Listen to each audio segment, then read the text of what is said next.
Well, hey there, and welcome to Module 2, which is going to be all about coming up with profitable business ideas. And today we're going to unpack the 6 types of online businesses to choose from. Then I'm going to walk you through how to turn any type of business into profits and revenues through 8 business models that are hot right now. And that is what we call the how part. But I want to back up a little bit here and start with a very special quote by Tony Robbins, which says, "Success without fulfillment is failure." And here's what I mean by that. This module, as we said, going to be all about coming up with business ideas and most importantly, picking the right ideas that can work beautifully for you and only you. And as you might have already noticed, we kind of wake up every day on a new, very trendy, cool business idea that managed to make its way to the market, like Uber, Snapchat, e-commerce, etc. And unless we are functioning based on our true vision for ourselves that come from our deepest values and true purpose, remember what we have discussed in our first module, we could make a great living, yes, but certainly not a fulfilling life. And the one thing that has been proven time and again, as Jim Collins stated in his book Built to Last, is that value-driven companies are the ones that make it on the long run compared to only money-driven companies. Simply put, your work has to be having an intrinsic motivation if you want to reach the finish line and push through when the going gets tough. And the easiest way to double check whether your idea is founded on providing value first is by asking yourself this profound question. Is the life I am about to build worth what I am going to sacrifice to have it? Again, is the life I am going to build worth what I am going to sacrifice to have it? And actually, to answer this question with more clarity, here are 5 probing questions that can help you envision how your new life will look like. And here's the first question. How excited are you to pursue your new business idea? In other words, do you actually want to be part of this industry? Look, we all want to rack more money, but unless you're really excited about what you're offering to your clients and obsessed about your solution and people you're going to serve, you will most probably put together a lousy product, craft poor sales letter, and come out really cold in your communication, which is a surefire way to drive customers away. And the only solution is to choose the ideas that only excite you. And mark this word very well because it is going to be a common theme that will pop up each and every module. Okay, second thing you should ask yourself here is, what is the size of your dream company? And what's the form of it? Whether it's a brick and mortar or just virtual company. So, do you want to have a small team, or you want to be a solopreneur or run a big size company? And of course, that depends on your personality type and the work we have done in module 1. But believe it or not, the size of your team can be a huge energy sucker. So it is wise to decide on that early on. Okay, and here's the third question. What is the expected ROI or return on investment and the potential for scaling out? Look, even the labor of love can easily turn into a complete drag if you can barely make ends meet. And I mean here business owners who rely only on their talent to bring in revenues like photographers and painters. That doesn't mean you cannot add more to your bottom line. Of course you can, and you're gonna learn how to do that shortly. But you have to have a plan for it in advance in order not to end up with disappointing results. Next question here. How long would it take for your business to start seeing any profits? This is a common mistake that many entrepreneurs fall into. We generally tend to underestimate 2 main things: the amount of time and money needed to pull together our business idea until it becomes profitable. Result, we ran out of cash amid implementation, may be forced to seek investment, slow down, or sadly quit and go back to our 9 to 5. But of course, knowing your numbers will force you to get realistic and either save enough upfront or start with the almost no capital businesses, which we're gonna cover shortly, and it does exist. Our fifth and last question here is, what is your current or aspired level of expertise? You see, once you start working on your idea, there are going to be many learning curves you have to go through. Some will be pretty obvious and others will not. But because you're a savvy entrepreneur, you know that success leaves clues, which means you can accurately identify the moving pieces of any business before actually starting one by simply asking those who have done it before. So how are you going to do that? By two ways, direct and indirect. And the indirect way is the easiest, of course, and it simply entails just paying attention to everything this person ahead of you in the curve is putting out on the web. By listening, for example, to his podcasts, interviews, or reading his blog posts, or watching the different appearances that he makes on YouTube or different shows. And here's what you should specifically be looking for. You should look for the mindset that he shares, the misconceptions, the mistakes that most entrepreneurs do in the beginning of their journey, the myths, the opportunities that are available right now, and the kind of skills and talents that are needed in order to break through in this field. And of course, the mentors, coaches, and people who are behind his success. And the direct way is by simply being one of the insiders, by buying his products and services. And of course, in this case, you'll have a much higher chance to ask him directly the questions that you know will be a game changer for you and will give you really solid and good understanding of what it takes to pull together the business you want to start. And there is also one last thing that is very, very important. It is what I call the $1 million question that you can ask any expert. And here it is. Ready? If there are only 3 steps I have to take in order to make this work, what would be they? And this question is kind of the doorway to understand the principles behind any business you want to start. For example, for the online business, if you ask me what are the 3 steps behind the success of any online business, I will say 3 things. You have to find traffic and turn this traffic into leads and then conversions, or what we call customers.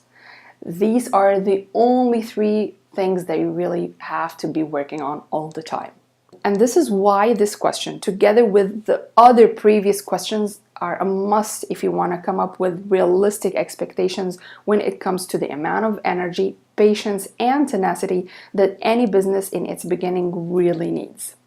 Okay, enough with our foundational work here, and let's now dive into the 6 types of online businesses.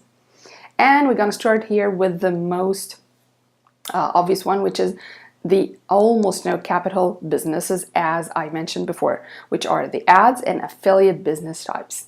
And we will start first with the ads type of business, which is also known as the blogging model. Whether this blogging is made through video on YouTube, written words like a blog post on WordPress site, or via podcast. And as we said earlier, this type of business requires almost no capital, and that can be a great starting point for people who don't have a lot of money. But the caveat here is that it is the least lucrative business of all, except actually for very few folks like Pat Flynn from Smart Passive Income and the one and only Tim Ferriss from Tim Ferriss Show.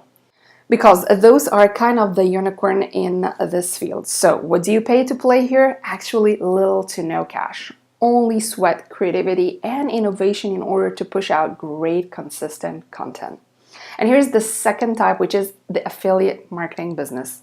And here's how it works. You simply pick a product you are, again, excited about, put a link to it that you get from the owner of the product on, for example, your social media platforms, your website, podcast, or whatever, and start promoting it against a commission. Again, it only requires being resourceful with almost no capital.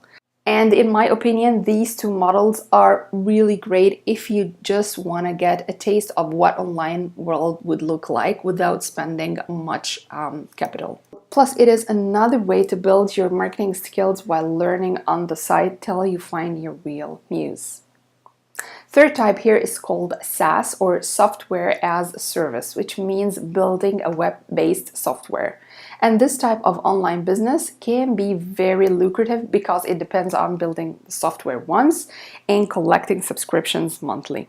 And here's what it takes to pull a SaaS business together. It needs investment, infrastructure, installation, maintenance, upgrades, security, and maybe some software integration headaches in order to ensure your software talk to other platform your customer already using. And maybe you have already noticed here from my tone that I'm not a big fan of the SaaS because this type of business does not speak my language. And this is why you really have to know who you are in order not to drag yourself into something you don't like. Okay, so the foundational work in Module 1 is a must-do work. Okay, and here are a few examples of SaaS models, which are very popular, like Amazon Web Services, Dropbox, Zendesk, Shopify apps, and Salesforce. Okay, fourth type here is selling physical products. And of course, the famous example here is the mega store Amazon. And this type of business can be very lucrative, but needs enough capital in the beginning. And in my opinion, it needs somewhere between 3 to 5 grand, depending on the vision you have for this online store and whether you are just importing stuff from China or having your own tailor-made products. And in order to make your life easier here, you have to come up with a great USP or unique selling proposition. Remember, we have discussed that in Module 1, especially if you are selling the same stuff that everyone else is selling. And again, So Worth Loving Company is doing an exceptionally great job here. Through its compelling story, the company managed to build truly captivated audience who is excited to share its message and bring in free referrals through the word of mouth, which is, by the way, the strongest form of marketing any business can ever enjoy. And here's the other huge benefit of having a great USP early on. It prevents the price downward spiral, and that ensures that you will have a sustainable and healthy business on the long run. So it is an amazing edge you can have for yourself if you give it a good thought before launching your online store. Our fifth type here is both lucrative and capital saver and can also be a great start to get a sense of the online world and rack a good amount of money on the side. And that is the one-on-one coaching, consulting, and freelancing in general. And the best thing about starting this type of business is that it can help you easily branch into our last type of business, and honestly, my favorite, which is selling digital products. Why I like it? Because it is built around your expertise and requires no physical delivery of products and can be run from any place in the world. See the difference in the energy when I was talking about the SaaS in this business? So always remember, it is all about the energy and excitement you're gonna bring it to the table. Okay, let's continue with the digital type here. Whether we are selling an ebook, audio lesson, digital course, with a great positioning and packaging, it can be very lucrative. And the beautiful thing here is that all of us are experts in something, because here is a savvy, very savvy business owner who has positioned herself as an expert in listing homes on Airbnb. So if she can do it, I guess you can do it too. So here we have it, the 6 types of online businesses. So pick what would work for you, because remember, we are not here on this earth to win a race or something. We are here to be fulfilled and feel excited about our work. So now let's quickly cover the 8 business models that are hot right now in order to know your options. And here's why you need to learn about business models. They are the roadmap that will show you how to turn your hobby passion into real business that bring cash right into your bank account. And honestly, I feel that it is the way that will really help you easily mold a business idea around a specific field or niche. And here are they. The first one is called the freemium model, and their motto is good is free and great is paid. Examples here are Clash of Clans, MailChimp, and Canva. And this kind of model offers boatload of free great stuff, but to get to the next level, you will have to pay. For example, MailChimp, which is an email service provider that helps businesses send bulk and schedule emails to their customers, helps you as a business owner to build your customer list for free. But when you reach a certain number of subscribers, the service becomes paid. Canva is also another great free platform that allows you to make beautiful designs by simply drag and drop tools. But again, you have to pay if you want to enjoy their advanced features and stock photos. Check it out if you are not a Photoshop savvy. It will save you a ton of time. Okay, and here's our second model, which is the middleman model. And these are commission-based businesses like Expedia, PayPal, and Amazon. Beautiful thing about this model is that you become the marketplace where buyers and sellers get to transact through you. Third one is called the sharing model. And of course, as the name suggests, this business model is based on sharing certain resources that are not used all the time, like your car, your house, and your time. Obvious examples here, of course, are Uber, Airbnb, and co-working spaces. And the beautiful thing about it, it is a guaranteed business model once you know that the supply and demand is already there. Okay, fourth model is called the subscription model. And as the name tells, this model is based on kind of a flat fee paid by your customers who know they will receive your product about the same time every month without having to worry about reordering. And what makes this model unique is that it gives you, as a business owner, kind of prediction to your revenues and secure recurring sales. Various examples here are, of course, Netflix and software-based web hosting companies like Bluehost and HostGator. Fifth model here is the eyeballs model, and this model is all about bringing eyeballs, or in other words, traffic, and benefiting or profiting from selling ads to that traffic. And mega examples are here Facebook, Google, and YouTube. And at a much smaller level comes bloggers and vloggers. But as I said, unless you are a mega store and a big influencer in your field, amounts of revenues won't really be that much. Remember that question about scalability and ROI? This is where you should factor it in. Okay, number 6 is the franchise model. And this phase is reached when your business is really well established and systemized. So it really needs some time in order to reach that point. So it can be effortlessly copied by other business owners. Examples of that are training packages that are sold to other entrepreneurs like the Desire Map offered by Daniel Laporte, and of course clothing chains like H&M. Seventh model is the digital model, which delivers only digital products like stockphoto.com and all the digital courses, trainings, ebooks, and platforms that offer no physical delivery like Skillshare and Udemy platforms. Okay, and final model here is the craftsmanship model, where business is built around your talent, be it art, music, photography, or handmade crafts. And obvious examples here are Etsy store owners, not the owner of Etsy platform itself. Also, photographers like Tamara Lackey and Sue Price are using this model. Definitely check them out if you are in the photography industry. And again, this model has certain limitations that we discussed earlier, which is basically trading time for money.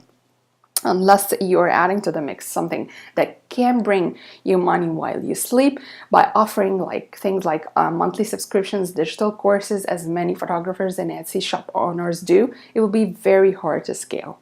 Really awesome and great job here. We have come to the end of this lesson. It was 30,000 foot view, I know, but a must do work to see the big picture before working on your business version. So download the cheat sheet, keep it handy because we're gonna play with it right into the next lesson. So take a small break, grab yourself a cup of coffee, and be ready to our next ride.